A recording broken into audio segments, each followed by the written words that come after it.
Alright, so we're here again in LTA campus and of course kasama natin ang ating newly graduate all the way from Australia, di ba? So ngayon kasama natin si Sir Edsel!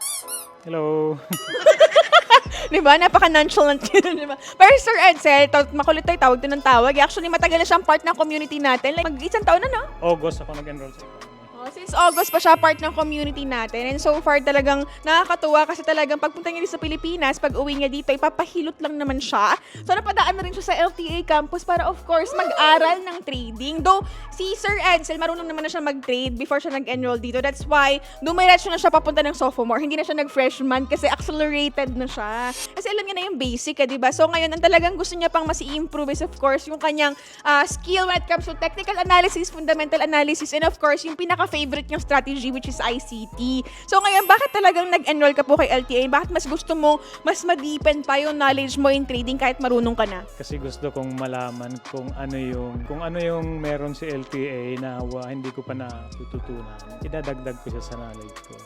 So far naman, kamusta naman ang trading journey mo from the time na nag-start ka nung last August? Nag-start ako mag-trade November na. Pero nagpa-practice lang talaga ako kasi nag-open ako ng demo, hindi ko siya ramdam. Ang pina-practice ko live trading na talaga. So ano yung mga pinaka naging struggle mo sa trading? Yung mga tingin mong pagdadaanan din ng mga magiging trader, yung mga nangangarap maging trader. Ano yung mga possible na harapin nila na hirap dito? Unang-una yung psychology. Yung unang trade mo, mararamdaman mo na yung kaba mo talaga. Yun yung naging, kumbaga, sa sarili ko, ito yung kinakailangan i-correct ko muna bago talaga ako mag-focus dun sa ano. Kaya hindi pa ako nakapokus sa pera na sa profits. Ang focus ko ngayon, i-align yung aking strategy, i-align ko yung sarili ko doon sa process ng trading. May ano ba strategy natin, Sir Edsel? Meron akong strategy sa umaga. Pag open ng market, yung open range theory, open range breakout, isang trade lang ako doon. Tapos pagdating ng London session, mag-iisang trade din ako.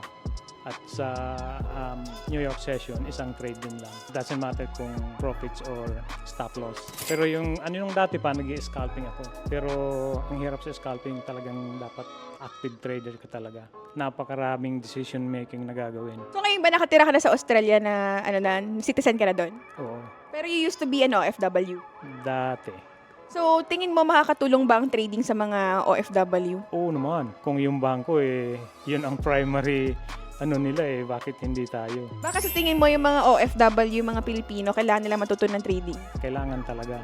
Kasi yung nag-Saudi ako, ang salary sa Saudi is basically nung panahon na yun, year 2000, is $350 to $450.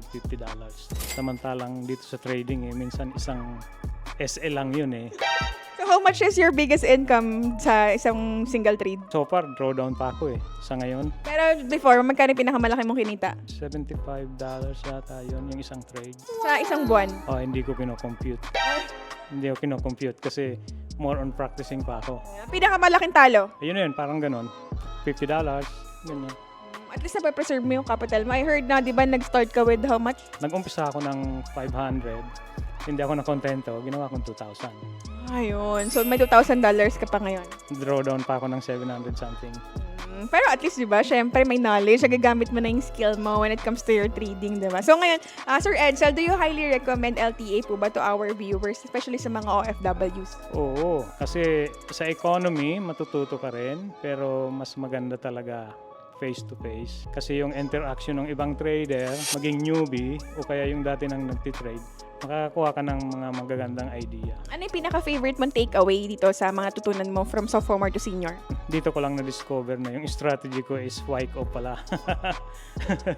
Tapos yung sa ICT, na-confirm ko na. Okay naman pala yung aking mga nalalaman na.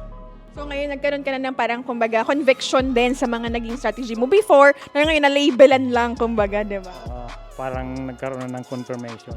So ayun, maraming salamat Sir Edsel. I hope nagtuloy-tuloy pa yung journey mo sa trading and of course maging profitable. And of course, ma-share mo rin sa mga kapwa nating Pilipino na nasa Australia, sa Perth, no? Sa Perth si Sir Edsel, doon siya nagtatrabaho ngayon. And kung meron tayong mga Pilipino dyan, ayan, magbuo kayo ng community nyo dyan, di ba? Malay nyo, makaano kayo dyan, maging successful kayo. Kasi syempre, maraming mga Pilipino dyan sa Australia na gusto rin matuto ng trading, no? Oo. Willing ka ba magturo, sir? Willing ako magturo kaso wala pa akong ipagyayabang na profits.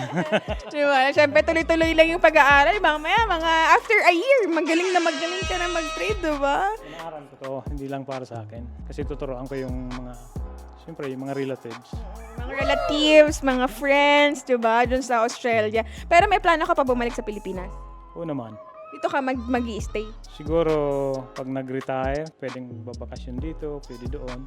Kasi wala akong property dito, doon ako Nag-invest. doon ako nag-invest. So maraming salamat. And ingat pag uwi mo ng Australia sa Sunday, no? Pabalik ka na dun ngayong Sunday. And have a safe flight.